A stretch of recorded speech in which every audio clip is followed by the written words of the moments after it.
그래요. 자, 오늘 교사주일 헌신예배 이 저녁에 어떤 말씀으로 나눌까 하다가 제가 말씀을 준비하다가 제가 정말 죄송해요. 정말 죄송한데 설교가 길 것 같아. 어머, 어쩌면 좋아. 자, 빨리 한번 가보겠습니다. 정말 오늘 교사주일 이 헌신예배를 통해서 우리 교사분들을 정말 축복하고 사랑하고 존경합니다. 항상 우리 교사분들을 위해서 끊임없이 기도해 주시고 격려해 주시고 맛있는 거 있으면 좀 나눠주시고 할렐루야. 그러면 우리의 아이들의 영혼들을 맡겼잖아요. 우리 아이들을 맡겼으니까 학부모들 입장에서 정말 교사분들이 마음껏 사역할 수 있도록 옆에서 지지해 주시고 도와주시고 좀 말하자면 편들어 주시는 그런 은혜가 있기를 바랍니다. 우리는 교회 학교의 부흥을 갈망합니다.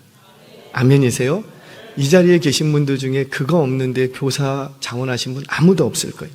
저는 우리 교회 주일학교, 우리 교회 학교 1000명 될 줄로 믿습니다. 우리 교회 주일학교 1000명 될 줄로 믿습니다. 그래요. 그러면 믿고만 있으면 될 것인가? 우리가 과연 이 1000명을 이루기 위해서 정말 나 보기 원하는데, 저도 정말 보기 원하고 여기 계신 분들도 보기 원할 거예요. 한 교회에 이제 한번 탐방을 가고 싶은 마음이 있어요. 몇 년 사이에, 한 10년 정도 사이에 교회가, 10년이 아니죠. 3년 만에 그 2000명으로 는 교회가 있어요. 2000명. 그런데 그 중에 1200명이 주일학생이에요.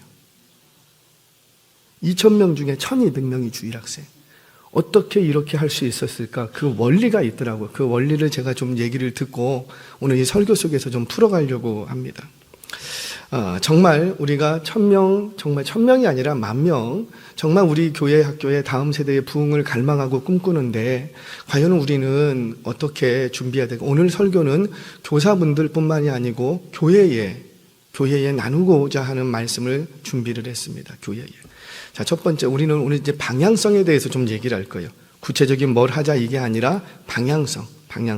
자, 첫 번째는 정말 주일학교, 교회학교의 부흥을 갈망한다면 어떻게 해야 하는가? 방향성인데, 첫 번째는 3040 세대를 잡아야 된다는. 3040 발음도 잘 안 돼. 3040 세대를 잡아야 뭐도 함께 일어난다고요? 그 주일학교의 부흥도 일어난다는 거예요. 저는 오늘 설교 제목처럼 부흥의 끝물을 본 사람입니다. 부흥의 끝물. 저희 부모님들의 세대는 부흥을 경험할 뿐만 아니라 부흥의 혜택을 누리시던 분들이었어요. 그리고 그 윗세대는요, 부흥을 일으키는데 쓰임받았던 세대였어요. 그러니까 부흥을 일으키는데 쓰임받던 세대가 있었고, 부흥을 직접 그 중심에서 맛보고 경험했던 세대가 있고, 저와 같은 세대는 그 부흥의 끝물을 맛본 세대가 됩니다.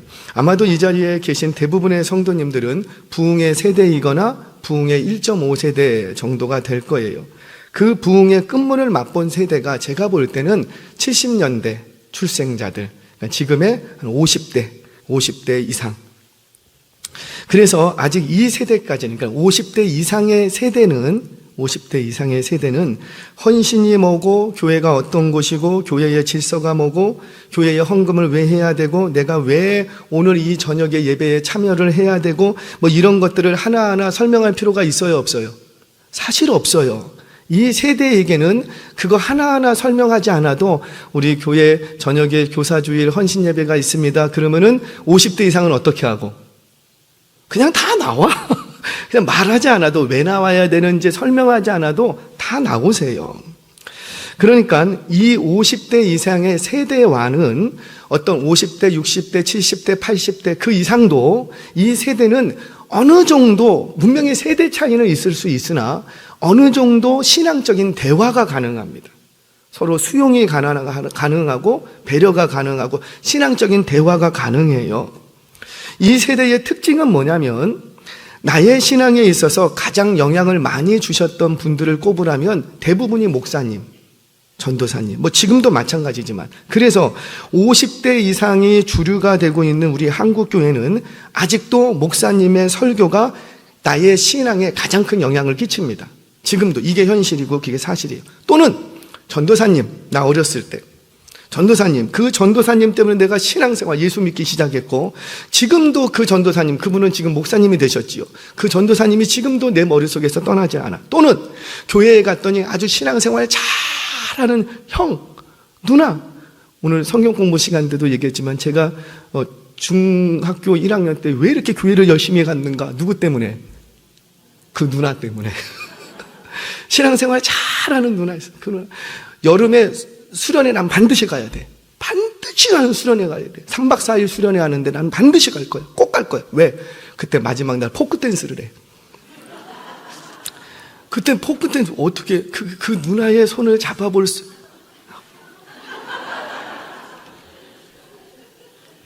그 누나의 손을 잡아볼 수 있는 그러니까 우리가 다 수용할 수 있는 시간이 있어요. 그때가 뭐예요? 포크댄스. 그때는 포크댄스라는 게 있었어요. 그리고 포크댄스 그거 한번 추려고 거기 수련회 나는 반드시 가야 돼. 엄마한테 막 떼써갖고 절대로 못 가게 한다고 무조건 가야 돼. 무조건. 그런데 그렇게 신앙생활을 했어요. 그러니까 뭘 얘기하냐면 우리 50대 이상의 신앙생활의 패턴은 목사님으로부터 영향을 받거나 전도사님으로 영향을 받거나 아니면 교회 안에서 신앙생활을 잘하는 형, 누나들, 언니, 오빠들로부터 영향을 받았어요. 그렇게 해서 신앙생활을 했습니다. 그런데 지금 3040 이 세대는요, 그 이하 주일학교를 포함해서 이 세대는 가장 신앙적인 영향을 주는 존재가 있어요. 누굴까요? 가족이에요. 가족. 왜냐하면 현대는 전 가족 신앙화가 이루어진 세대를 살고 있습니다. 전 가족. 그러니까 저 때만 해도요, 부모님이 잘 안 믿는 가정들이 많았어요. 저희 윗세대도 그랬고. 그래서 예수 믿는데 부모님 안 믿어도 누구는 믿고. 주일학교 때부터 그렇게 못 나가게 해도 나는 나갔어요, 나는. 그런 세대인데 지금은 그분들의 헌신과 기도와 노력으로 그 다음 세대는 어떻게 됐냐면 2세대, 3세대가 지나고 나니까 전 가족의 신앙화가 이루어졌어. 그래서 모태신앙의 주류가 이르게 됩니다, 교회 안에. 실제로 우리 교회 안에도 대부분의 신앙의 주류가 다 누구예요? 모태신앙이 주류를 이루지 않습니까? 이를 종교학적으로는 가족 종교화 이렇게 얘기를 합니다. 이게 나쁜 말이 아니에요. 그러니까 저의 시대에는 우리 50대 이상에서는 신앙을 가지려면 내가 움직이고 내가 열심을 내면 됐어요. 내가 그 목사님의 설교가 너무 좋고 그 전도사님이 너무 좋으면 신앙생활하는데 어렵지 않았어요. 어려움이 있어도 우리는 그거를 극복하면서 이겨냈어요. 여기 계신 대부분의 성도님들은 그런 시대를 살아왔어요. 그래서 우리의 신앙생활의 패턴과 이 패러다임은 다 어디서 시작되냐면 거기서부터 시작이 되는 거예요. 자, 그것이 우리 신앙의 패턴이었는데, 그런데 지금은 부모가 교회를 가지 않으면 자녀도 교회를 안 갑니다. 왜? 우리 부모님이 어떤 부모님인데? 안 믿는 부모님이 아니고 믿는 신앙이 있다고 하시는 부모님들이, 그러니까 신앙이 있다고 하시는 그 부모님들이 교회를 안 가면, 자, 일주일에 한 번만 교회 가면 자녀도 어떻게 가고? 한 번만 교회 가고. 일주일에 2번 교회 가면 그 자녀도, 그러니까 온 가족이 신앙화가 있으니까는 나 혼자 홀로 신앙이 아니라 가족 전체가 같이 하는 거예요. 그래서 엄마가 교회 가자면 온 가족이 다 가야지 되고, 아빠가 오늘은 좀 안 간다 그러면 온 가족이 안 나와버리고, 그러니까 이런 시대가 오늘날의 우리의 시대라는 거예요. 이전에는 부모님이 교회가 안 다니셔도 내가 혼자 열심히 신앙생활을 하던 그런 시대였는데 지금은 그런 시대가 아니라는 거예요.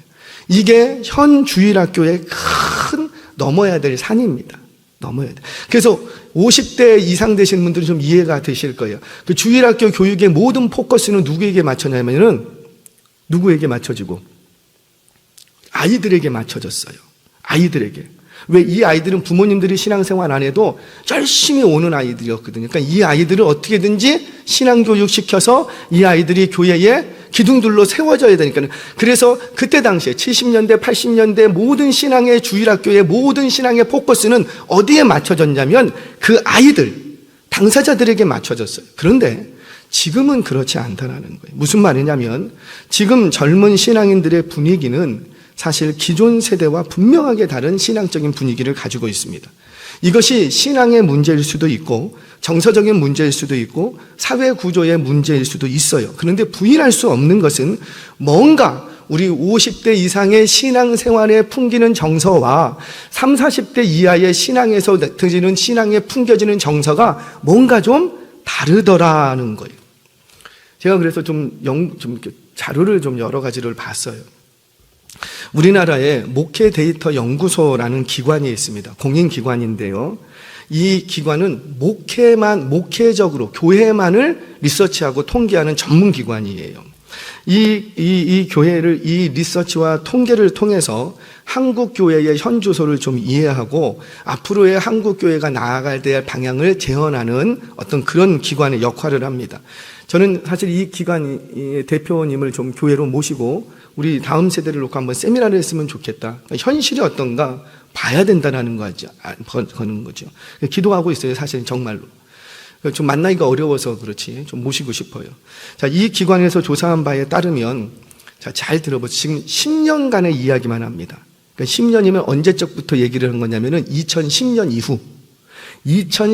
이후 오늘까지 제가 7일 전에 나왔던 통계자료 얘기를 들은 거예요. 그러니까 1700년대 얘기를 하는 게 아니고 몇 년도? 2010년 이후에 코로나를 포함해서 지난 10년 동안 한국 교회가 어떻게 변했는지를 이게 통계 자료를 가지고 왔더라고요. 자, 제가 좀 이렇게 이미지를 좀 준비했습니다. 첫 번째 이미지 좀 띄워주시겠어요? 자, 지난 10년간, 10년간 이해하고 들으세요. 10년간 교회 출석 통계를 냈습니다. 누구를 중심으로 했냐면 20대, 30대, 40대, 그러니까 2010년에 20대, 30대, 40대 분포도와 2024년 지금의 20대, 30대, 40대 분포도를 통계 자료를 통해서 코로나 포함이에요. 코로나 포함. 자, 20대 다음 한번 보여주세요. 20대. 그때 당시에 19%였어요. 교회 안에. 그런데 지금은 몇 프로 됐냐면 9%. 30대. 21%를 차지했어요. 지금은 11%. 이건 10년간의 통계입니다. 10년간의 변화 추이. 자, 40대. 그 당시에 10년 전 2010년에 그때도 교회가 막 쇠퇴한다고 하는데 그래도 그때 40대가 26%. 근데 지금은 그 40대가 14%. 자, 잠깐만 봐보세요. 20대, 30대, 40대가 19, 21, 26, 66%예요. 맞나요? 19, 21, 26, 66%. 절반이 훌쩍 넘었어요. 그래도 10년 전까지만 해도. 그런데 10년이 딱 지나고 나니까 지금 어떻게 됐냐? 반토막 났다는 거예요. 어떤 세대가? 20대에서 40대 세대가. 자, 저는 이 통계 자료 내려주셔도 됩니다. 이 통계 자료가 왜 중요하냐면 지금이 문제 삼고 싶은 건 아니에요. 근데 지난 10년간 한국교회가 절반으로 됐다면 앞으로 10년 후에는 어찌 될 것인가? 분명히 이 시간에 안 그랬으면 좋겠는데 어쩌면 10년 후에 여전히 50대, 60대, 저는 이제 60대가 될 것이고 저희들이 차지하고 있을지도 몰라요. 그때도 여전히 똑같이. 그 말은 곧 뭐예요? 앞으로 10년 후에 20대, 30대, 40대 그들이 있다 없다? 없을 수 있다라는 거죠. 이게 통계라는 거예요. 이게 통계. 또한 오늘날 그래서 각 교회들마다 지금 위기의식을 느끼고 뭘 지금 연구하고 있냐면 어떻게 해야 30대, 40대를 어떻게 해야 붙잡을 수 있는가. 그래서 방금 이야기 서두에 말씀드렸지만 2,000명으로 늘어난 전 교회 재적이 2,000명이 됐는데 그중에 1,200명이 주일학생들, 초등부 이하. 그 말은 곧 뭐예요? 그 교회의 대부분의 성도들이 누가 모였다는 거예요? 3040 세대가 모여들었다는 거예요. 이 3040 세대의 특징이 뭐냐면 모이는데 계속 모입니다. 이게 넓게 분포가 되지 않고요. 모인다 그러면 거기로 다 모이는 세대가 3040 세대예요. 그래서 저도 매주마다 주일학교 통계 보고를 받아요. 왜 받냐면 어떤 부서가 출석을 했는가를 보면 요즘은 그 부모님들까지 다 출석 체크를 해갖고 올려오라 그래요. 그래서 그 부모님들은 1부, 2부 예배 시간에 이 앞에 안 보여 제 눈에. 근데 왔는지 안 왔는지 너무너무 궁금하고 막 마음이 얼마나 졸여지는지. 그래서 출석 체크 아예 해갖고 오라 그랬어요. 그랬더니만 영화부실에 17명, 20명의 부모들이 거기 계신 거예요. 적은 숫자예요? 많은 숫자예요?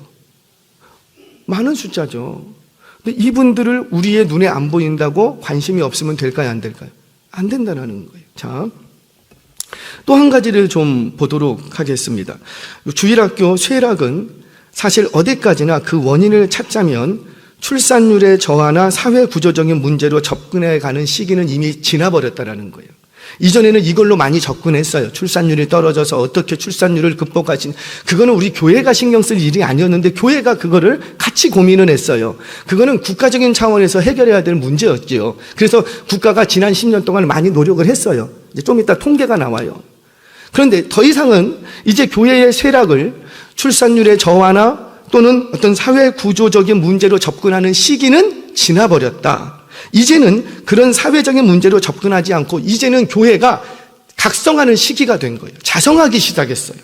이전에는 출산율이 어떻고 사회 구조가 어떻고 이런 얘기를 막 했는데 10년쯤 지나고 오늘날의 교회는 이제 그런 얘기 안 해요. 무슨 얘기를 하냐면 우리 안에서 자성해야 되겠다. 뭐가 문제인지 찾아내야 되겠다. 이제 방향이 바뀌어진 거예요. 그래서 기존 교회가 이제부터 뭐에 관심을 많이 갖기 시작했냐면 30, 40 세대를 우리가 제대로 신앙교육 못 시켰구나. 결론을 그렇게 낸 거예요. 그들의 잘못이 아니라 누구의 잘못이라고요? 교회.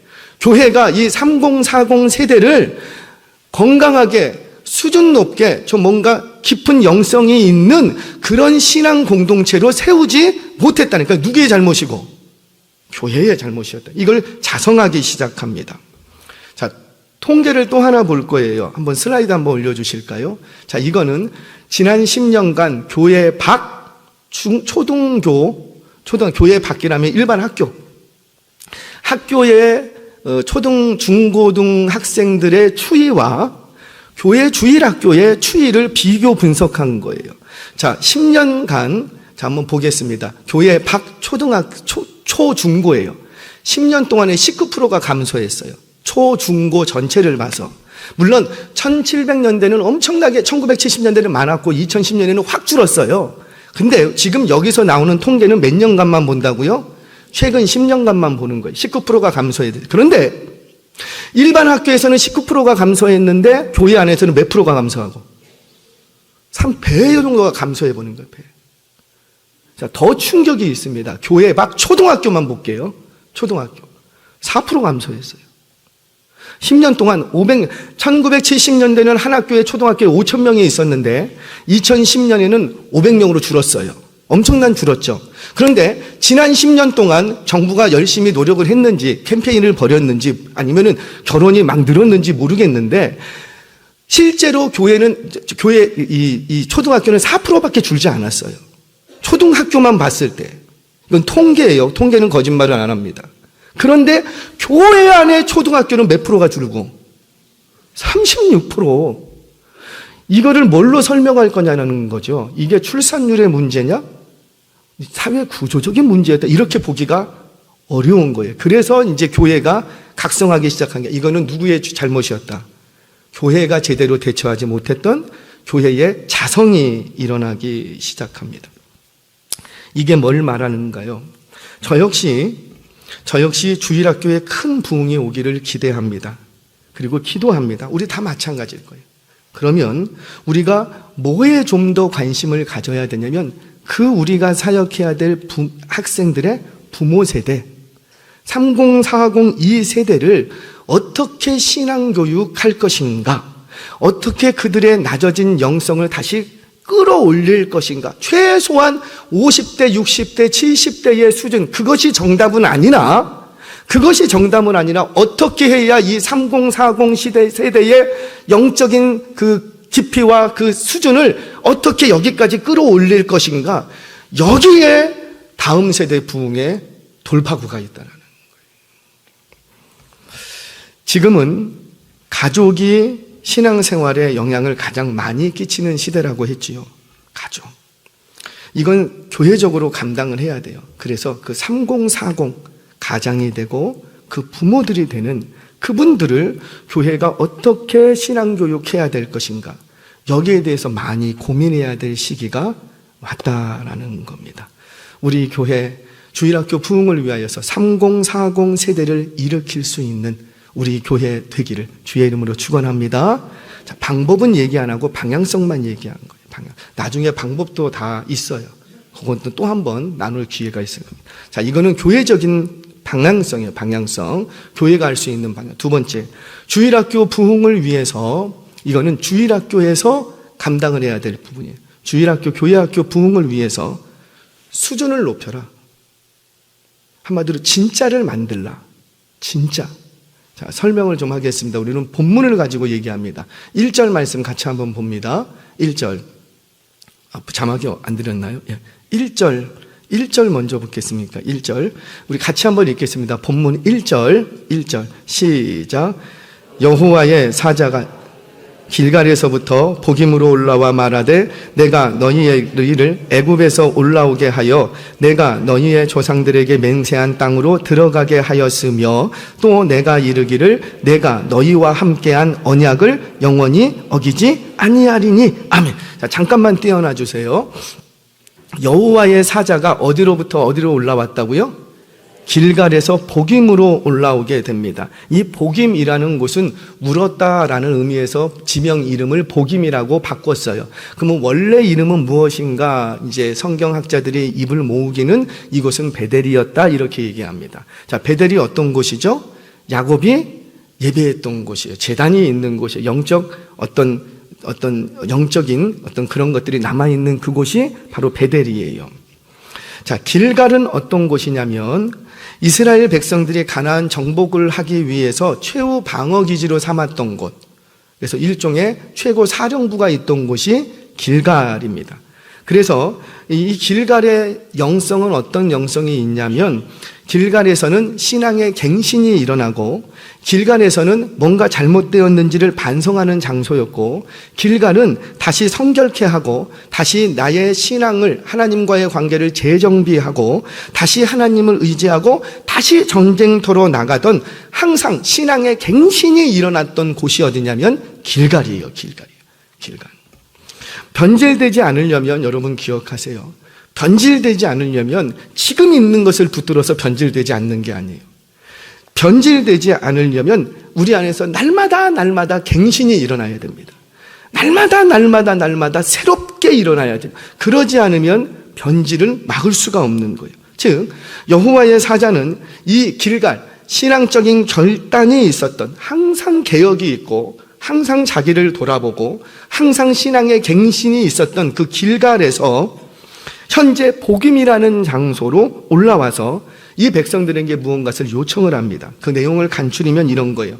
하나님께서 너희들과 언약을 맺었지. 하나님은 그 언약에 신실하셔서 그 언약대로 지키셨다. 그런데 문제는 누구라?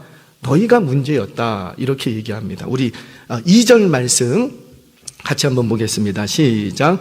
너희는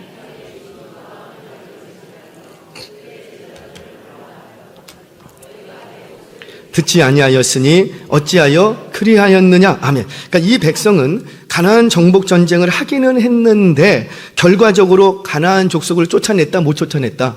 못 쫓아냈다라는 거예요. 쫓아내지 못했을 뿐만 아니라 그들과 함께 살기 위해서 약속을 했다. 계약을 맺고 언약을 체결했다라는 거예요.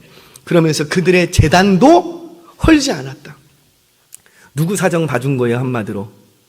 좋은 게 좋은 거야 하면서 서로의 사정을 봐줬다라는 거죠. 그 결과 어떻게 되었는가? 이제 4절이 중요합니다. 4절 시작. 여호와의 사자가 이스라엘 모든 자손에게 이 말씀을 이르매 백성이 소리를 높여 운지라. 이 백성들이 통곡하기 시작합니다. 자, 이 백성들이 전쟁을 하지 않았는가? 아니랍니다. 이 땅을 밟으라 그리하면 취하리라. 그 말씀에 따라서 이 땅을 밟아 나갔다고요. 밟았다는 건 뭐예요? 목숨을 걸고 전쟁을 했다는 거예요. 순종이 있었어요, 없었어요? 있었지. 그 순종의 결과 하나님께서는 그 땅을 주셨지. 그 땅을 차지했다는 거예요. 그 땅을 뺏을 수 있었다는 거예요. 그들이 전쟁을 잘해서가 아니라 전쟁하라는 그 명령에 따라서 목숨 걸고 그 명령에 순종했더니 하나님이 그 순종의 결과로 그 땅을 주신 거예요. 그런데 왜 울죠? 울 일이 아니잖아요. 왜 우는 거예요? 이 이스라엘 백성들은 하나님의 명령대로 정복 전쟁을 하기는 했지만 전심을 다하여서 순종하지 못한 거예요. 시작할 때는 순종하는 마음으로 시작했지만 끝까지 순종하지 못했던 거예요. 온전한 순종이 없었던 거죠. 아예 순종하지 않았던 것이 아니라 온전한 순종을 하지 못했던 결과 가나안 나라들을 쫓아내지를 못합니다. 주민들을. 순종은 있었지만 온전한 순종이 안 됐다는 거예요. 이미 하나님께서는 그렇게 될 경우를 아셨기 때문에 너희들이 가나안 주민들을 다 쫓아내지 않고 그들이 남으면 너희들 옆구리에 가시가 될 것이다. 너희의 올무가 될 거라고 이미 말씀을 하셨어요. 그럼에도 불구하고 이 백성이 그 하나님의 말씀에 철저히 순종하기보다는 자신의 유익 여부에 따라서 내게 유익이 되는 방향으로 순종을 하다는 거예요. 순종을 안 하는 건 아닌데 누구의 유익이 되는 방향으로? 나에게 유익이 되는 방향으로. 그래서 이 백성들은 순종을 하면서도 결과는 뭐가 되고 울 수밖에 없는 자리로 떨어졌다는 거예요. 전쟁은 전쟁대로 다 하고 가나안 땅을 정복하기는 했지만 결국은 울 수밖에 없는 민족이 됐다라는 거예요. 뭘 보여줄까요? 사랑하는 여러분, 우리 교사 여러분, 우리에게 맡겨진 학생들을 이왕에 양육시키는 것, 제가 여기서는 좀 고상한 말을 했어요. 기독 학생으로 생활하게 만들려면 적당히 신앙생활하는 학생이 되어서는 안 됩니다. 이 말은 뭐예요? 신앙교육 시킬 때 어떻게 시켜라? 빡세게 시켜라. 여러분, 군대에서 장교가 있고 일반 보병, 사병이 있어요. 사병이 군대 가서 훈련 받습니다. 그 훈련 쉬워요, 어려워요? 어려워요. 그런데 장교들 훈련은 어떨까요? 다녀보지도 않고 일반 병 훈련시키는 거에 훨씬 더 힘들고 어려운 훈련을 장교가 받습니다. 왜 이들에게는 똑같은 사람인데 왜 이렇게 하죠? 이들은 뭐가 될 사람들이니까. 그렇죠. 장교가 될 사람입니다. 훈련의 깊이, 훈련의 이 커리큘럼, 그 수준 자체가 다르다라는 거예요. 저는 우리 학생들에게도 그렇게 해주셨으면 좋겠습니다. 이 말은 어렵게 가르쳐라 그 말이 아니라 우리가 제시하는 기독 학생이라면 이 정도는 돼야 되는 수준이 있잖아요. 커트라인. 그 커트라인을 낮게 책정하지 말고 높게 책정해라. 물론 이 높게 책정해서 다 통과할지 안 할지는 모르나 최소한 진짜 기독 학생이 되기 위해서 그 커트라인을 좀 높게 좀 이렇게 해놓으라 이거예요. 높게. 예수님은 우리의 수준으로 낮아지셨어요. 아멘이세요? 누구의 수준에 맞춰주셨다고요? 우리의 수준. 그래서 인간의 몸을 입고 연약한 육체를 입고 우리의 질고를 다하시기 위해서 우리의 수준으로 낮아지셨어요. 그런데 그렇게 낮아지신 이유가 뭐예요? 예수님의 그 높은 수준으로 끌어올리기 위해서 낮아지신 거예요. 그래서 성경이 우리에게 요구하는 신앙의 수준은 우리의 수준이 아니라고요. 우리가 왜 열심히 하고 무너지는 줄 아세요? 최선을 다했기 때문이에요. 내가 할 수 있을 만큼만 했기 때문이에요. 그런데 성경이 요구하는 수준은 너 최선을 다해라 이 수준이 아니라니까요. 누구의 수준이고? 예수님의 수준이라니까요. 너 사랑해라. 아이고 주님, 내가 할 수 있을 만큼 내 여건에서 최선을 다해서 사랑했습니다. 그렇게 우리 주님이 요구하시지 않아요. 우리 주님이 요구하시는 사랑의 수준은 내가 너희를 사랑한 것처럼 너희도 서로 사랑하라. 내가 할 수 있을 만큼 최선을 다해서 사랑했습니다의 수준이 아니라 예수님이 이 지체를 어떻게 사랑했는가, 예수님의 수준으로, 그것이 우리의 커튼라인이라고요. 그것이 우리가 바라봐야 될, 목적 삼아야 될 그 수준이라는 거죠. 한마디로 교회에 들어올 때는 문턱이 낮아야 돼요. 그런데 예배드리고 교회를 나갈 때는 문턱이 높아야지 돼요. 쉽게 보여줄 수가 없는 거예요. 조금 더 제가 과격한 말, 옛날 용어를 좀 쓸게요. 예수에 미쳐있는 학생을 만들라라는 거예요. 싫으면 어쩔 수가 없는데 이게. 그렇지 않고 적당히 신앙생활하는 학생으로 기르면 나는 수고 다 했어요. 할 만큼 했어요. 그런데 나중에 우는 일이 발생을 합니다. 고 오카논 목사님이 설교하실 때 광인이라는 주제로 설교를 많이 하셨어요. 책도 있습니다. 광인. 다른 말로 제 말로 좀 바꾸면 예수쟁이. 광인이 뭐예요? 우리 50대 이상, 죄송합니다. 자꾸만 편가르는 것 같아서. 50대 이상은 좀 이해를 하실게요. 그때 우리 한참 얘기했던 게 작은 예수 또는 예수쟁이, 뭐 이런 얘기도 무슨 쟁이 얼마나 많이 했어요. 그 말이 곧 뭐예요? 광인이나 예수쟁이나 같은 말이에요. 미친 거예요. 누구에게? 예수에게. 그때는 그게 우리의 신앙 기준이었어요. 그러니까 저 사람 예수 잘 믿는다 그러면 그 사람은 뭐한 사람이에요? 예수에 미쳐 있는 사람, 예수쟁이에요. 근데 지금 예수 잘 믿는다 그러면 어떤 사람이에요? 주일날 안 빠지고 교회 잘 나가면 예수 잘 믿는 거. 죄송해요. 그거 아니랍니다. 그거 아닌 거예요. 제가 신병교육대를 들어갔습니다. 교육받을 때 제가 한 번도 얘기했죠. 제가 얼마나 놀랬는지. 딱 가니까요, 사제 옷을 다 벗으라 그래요. 사제 옷을 다 보면 박스를 하나 주는데 거기다 다 넣으라고 합니다. 그래서 사회에서 입고 왔던 거, 가지고 왔던 그거를 그 박스에 다 넣어서 이제 보내요. 그러면은 뭘 입냐면은 칫솔부터 양말 한 조각까지 속옷까지 다 어디에서 지급해 준 거. 국방부 그 마킹 찍힌 거, 그거 입어야 돼요. 하여튼간 내 머리부터 발끝까지 내가 소유하고 내가 쓰는 건 다 국방부 거야지 돼. 그래서 옷을 다 벗으라 그러고 사회에서 가지고 온 물건 다 박스에 넣으라 그래요. 근데 저기서 팬티를 입은, 팬티밖에 안 입었는데 거기서 막 난리가 난 거예요. 저 끄트머리에서. 안 됩니다! 이건 못 줍니다! 막 난리가 난 거예요. 저는 속으로 이거 큰일 났다. 오늘 잠자긴 글렀구나. 막 오망 생각이 나는데 저쪽에서 난리가 난 거예요.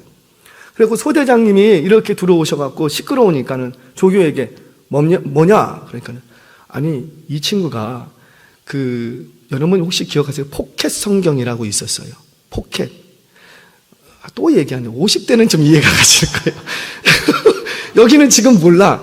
저 때만 해도요, 제가 군대를 가요. 군대를 가면요, 그 청년부에서 뭘 줬냐면은 포켓 성경을 줬어요. 요만한 크기에.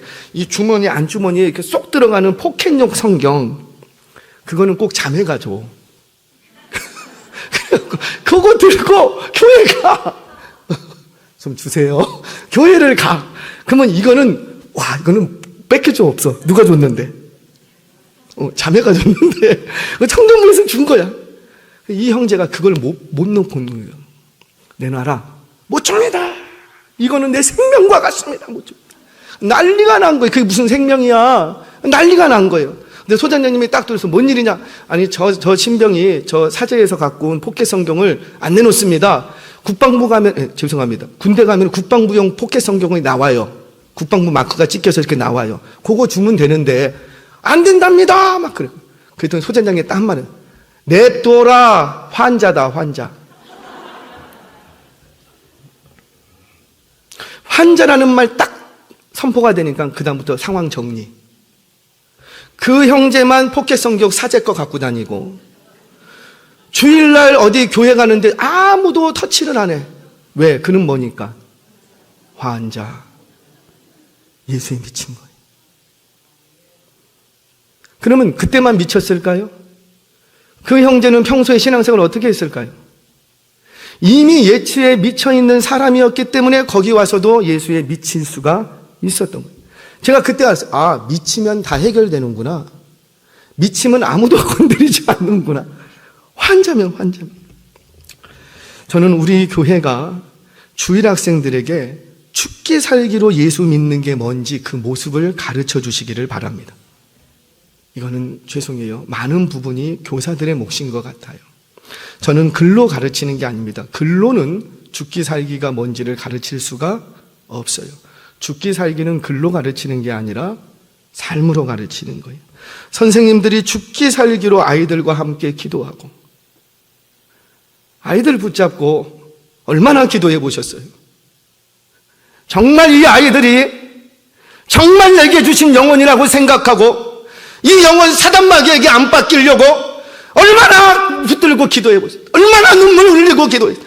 토요일이면 어디 못 가. 애들이 앉아야 될 의자 자리 그거 붙들고 눈물 펑펑 쏟아오면서 그렇게 하면서 저의 선생님들은 저를 키워갔어요.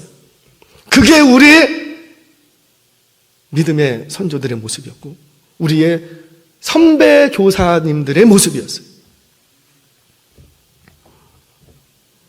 내가 진짜 예수 믿는 교사가 되지 않으면 내가 기르는 학생들도 예수 믿는 학생 못 됩니다.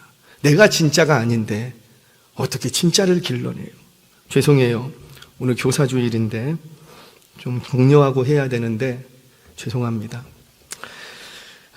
교사쯤 되면 주일이면 결혼식장 가야 돼요? 말아야 돼요?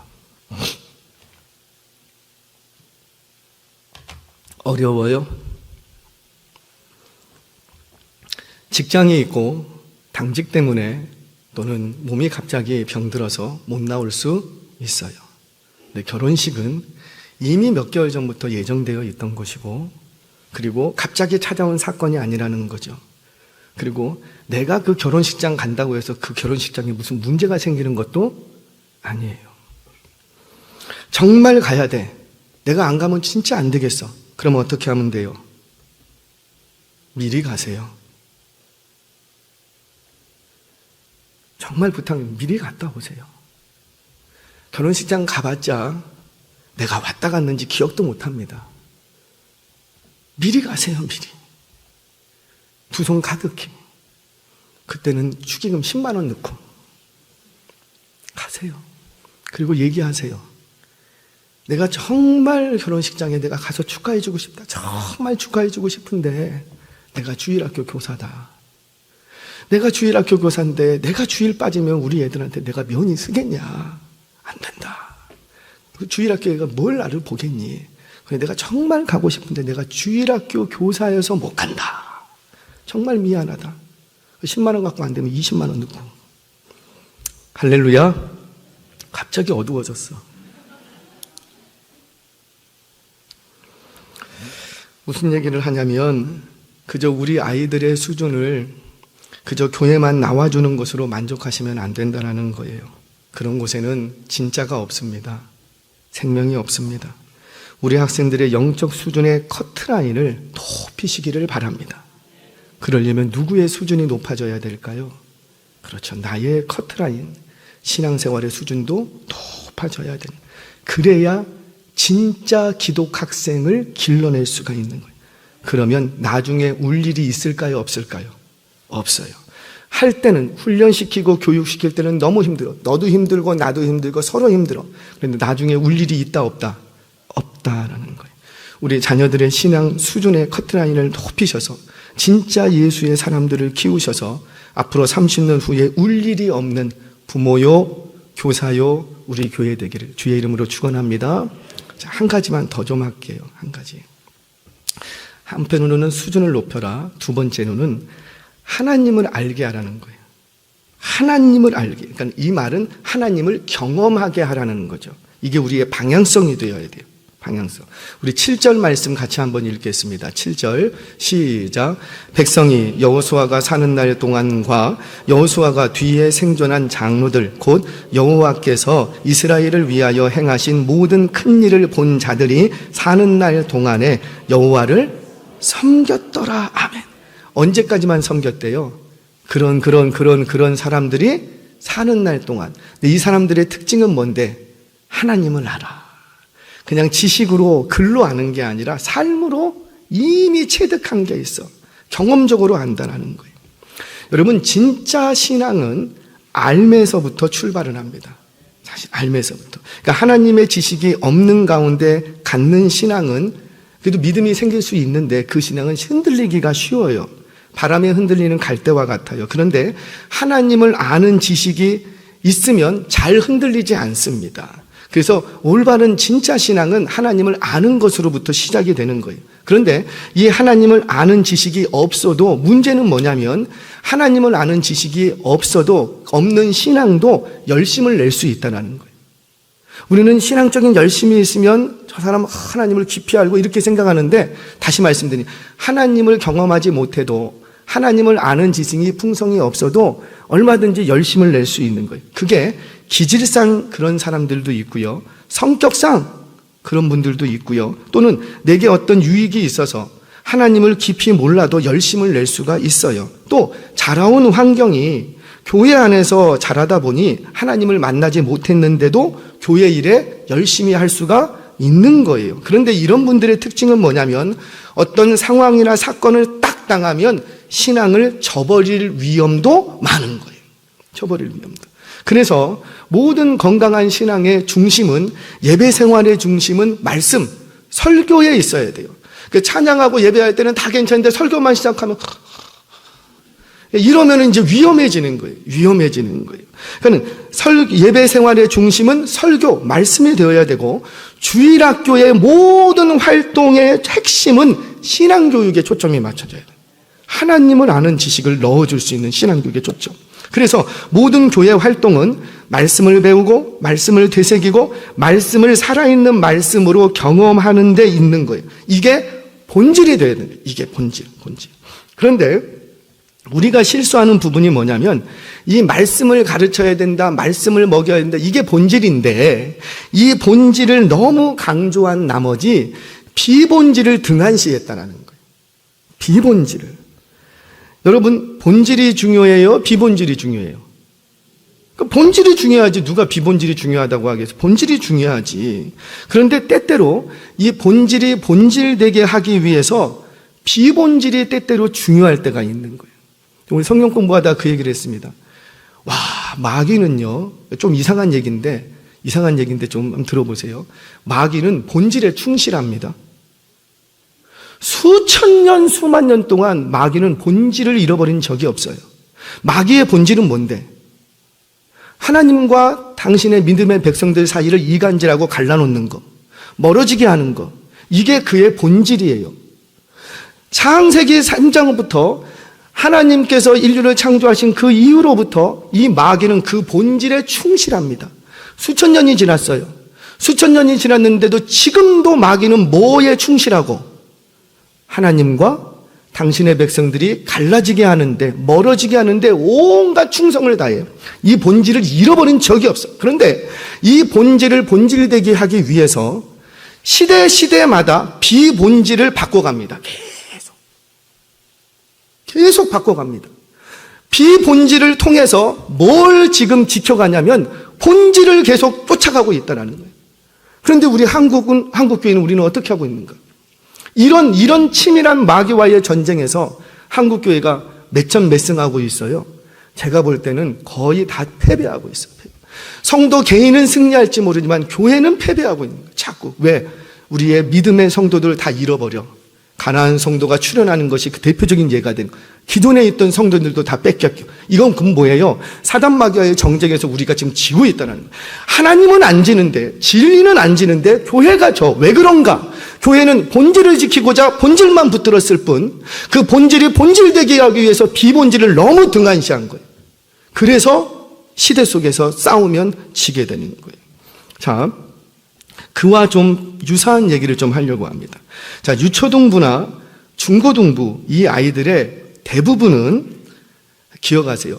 우리의 사역하는 그들은 아직 하나님을 만난 애들이에요? 못 만난 애들이에요? 대부분이 100명 중 99명은 아직 못 만난 아이들이 태반이에요. 하나님을 알아요, 몰라요? 성령이 뭔지도 모르고 예배가 뭔지도 사실 잘 몰라요. 그냥 앉아 있으니까 이렇게 하는 거지. 이게 현실이. 그러니까 우리가 그렇게 봐야 돼요, 일단. 그런데 이 아이들이 중고등부 회장도 하고 막 찬양대회도 서기도 하고 찬양팀에도 있고, 그리고 이 아이들이 너무 착해. 주일이면 한 번도 안 빠지고. 그렇다고 해서 안심하면 돼요, 안 돼요? 안 된다라는 거예요. 왜냐하면 이 세대 자체가 아직 하나님을 만나지 못한 세대라는 거예요. 그래서 이런 공동체에 대한 신앙교육, 말씀을 먹이고 말씀을 통해서 하나님을 만나게 하려면 이게 본질인데 이것을 위해서 이 주일학교와 중고등부 요 세대까지는 두 가지가 있어야 돼요. 재미와 꺼리. 이거는 비본질이에요. 사실 없어도 되는 문제인데 뭐가 문제냐면 이 본질을 본질되게 하기 위해서 재미와 꺼리가 있어요. 꺼리는 일종의 컨텐츠가 됩니다. 재미가 없는데 교회 올까요? 아이들이? 엄마가 보내면 가기는 하겠죠. 입이 이만큼 나와서. 저는 예배도 재미가 있어야 된다고 생각을 해요. 어떤 부분에서. 유초등부, 영유아부, 이런 중고등부까지도 재미가 있어야지 돼요. 재미가 있으면 옵니다. 우리가 어른 세대 50대 이상은 은혜가 있으면 갑니다. 아무리 힘들고 어려워도 은혜가 있으면 거기가 비가 오나 뭐가 오나 은혜만 있으면 가는 거예요. 근데 아이들의 세대는 은혜가 있다고 가는 게 아니라는 거예요. 뭐가 있어야 되고 재미가. 여름 성경학교를 하면은 그게 키포인트예요. 제가 수련회를 오랫동안 했기 때문에 수련회의 원리는 딱 은혜 받는 원리 딱 나옵니다. 딱 나옵니다. 그 중에 하나가 뭐냐면 재미예요. 재미가 있으면 아이들이 마음이 열려요. 마음이 열려. 말씀도 재미가 있으면 듣습니다. 아무리 옳은 말도 재미가 없으면 귀를 닫는 거예요. 근데 재미가 있으면 안 듣는 척 해도 다 듣습니다. 하지만 재미가 없으면 듣는다 안 듣는다? 아무리 좋은 말도 안 듣는다. 그래서 재미가 있어야지 돼요. 그런데 문제는 뭐냐면 재미만으로 끝내면 된다 안 된다. 이거는 비본질이야. 여기서 끝내면 안 되고 우리의 방향, 목적은 뭐예요? 그 재미를 통해서 아이들에게 뭘 주기 위해서? 말씀. 이게 아이들을 그저 먹을 거 주고 입이 행복하게 해주고 마음을 편하게 해주고 웃게 만들어주고 그게 우리의 목적이 되면 안 된다는 거예요. 그거는 비본질. 근데 그것을 통해서 우리의 방향은 뭐고?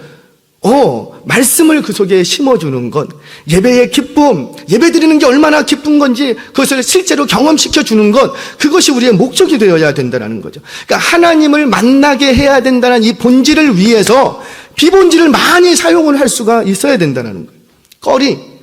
거리도 중요합니다. 이걸 컨텐츠라고 하죠. 여러분, 요즘은 컨텐츠의 시대 아니에요? 이건 다 그럽니다. 어떤 컨텐츠를 준비하는 데 따라서 그 대상의 관심과 반응이 달라지는 거예요. 자, 앞에서 제가 목회 데이터 연구소에 얘기를 좀 했는데 또 재밌는 통계가 있어요. 신앙생활하는 기존 성도들 중에서 그러니까 50대 이상은 아까도 얘기했지만은 개인의 신앙에 가장 큰 영향을 끼치는 분이 누구다? 목사님이다. 목사님의 설교다. 이런 것을 이제 데이터로 나와 있어요. 그래서 설교가 중요해요. 그래서 지금도 설교가 중요해요. 그런데 이 부분을 3040 세대에게 물었어요. 자, 다시 한번 띄워주시겠습니까? 3040 세대, 이것도 10년이에요. 10년 전에도 묻고 지금도 묻고 10년 동안 어떤 변화의 추이가 있었느냐.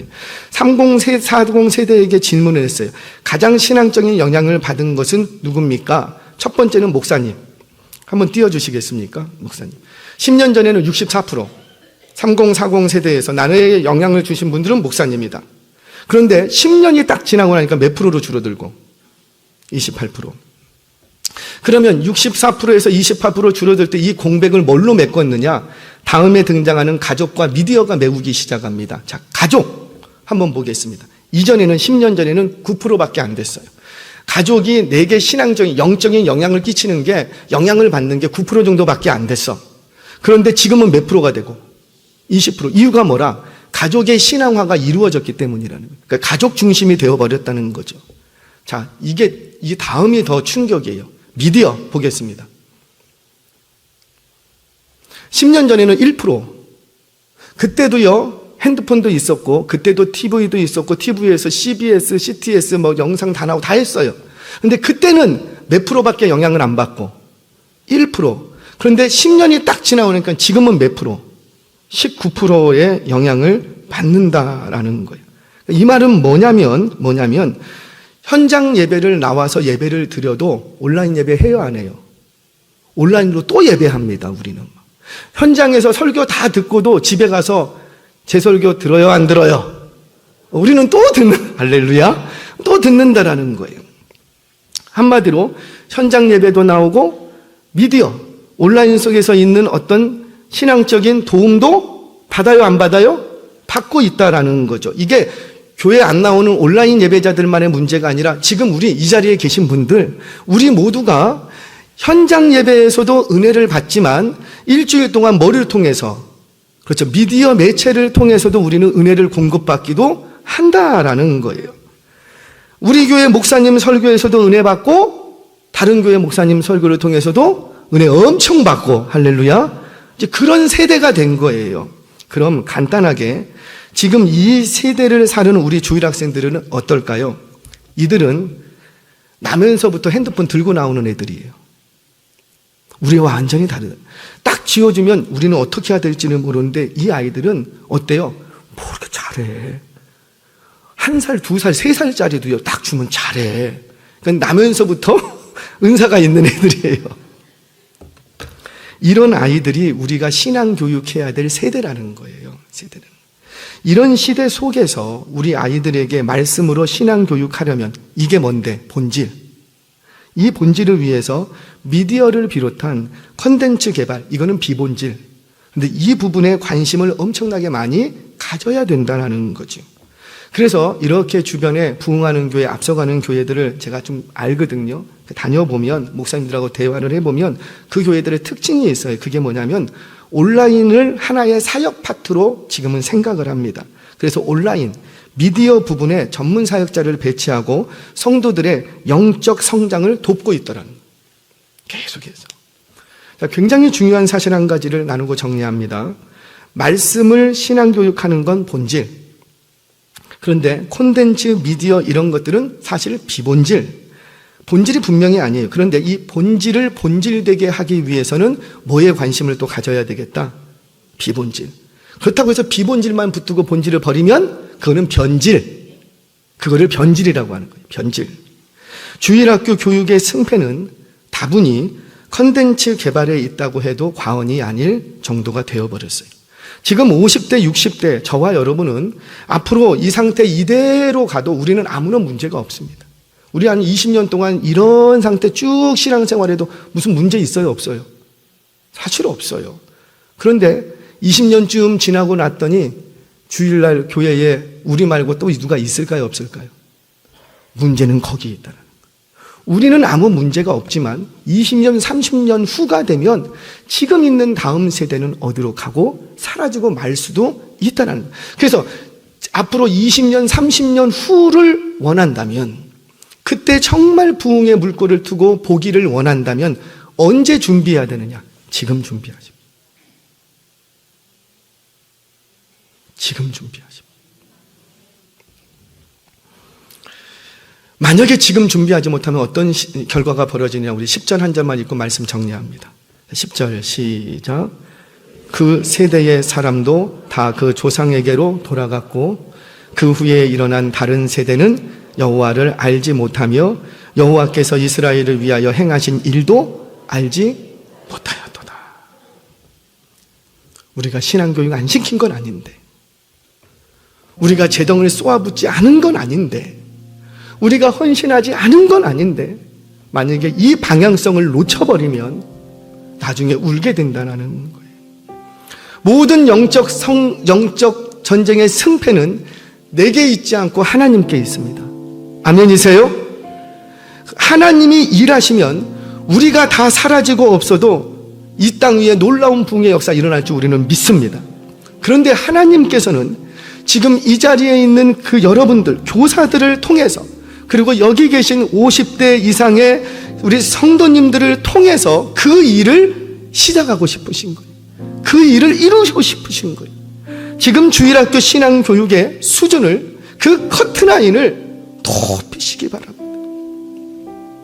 숙제도 좀 많이 내주고, 성경 암송해야 된다, 좀 많이 시키세요. 많이 시키세요. 괜찮아요. 괜찮아요.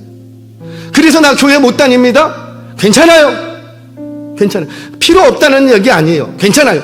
분명히 하나님은 다른 곳에 가서 또 신앙시킬 거예요. 그 정도가 된다면. 그런데 우리 아이들은 가능해요.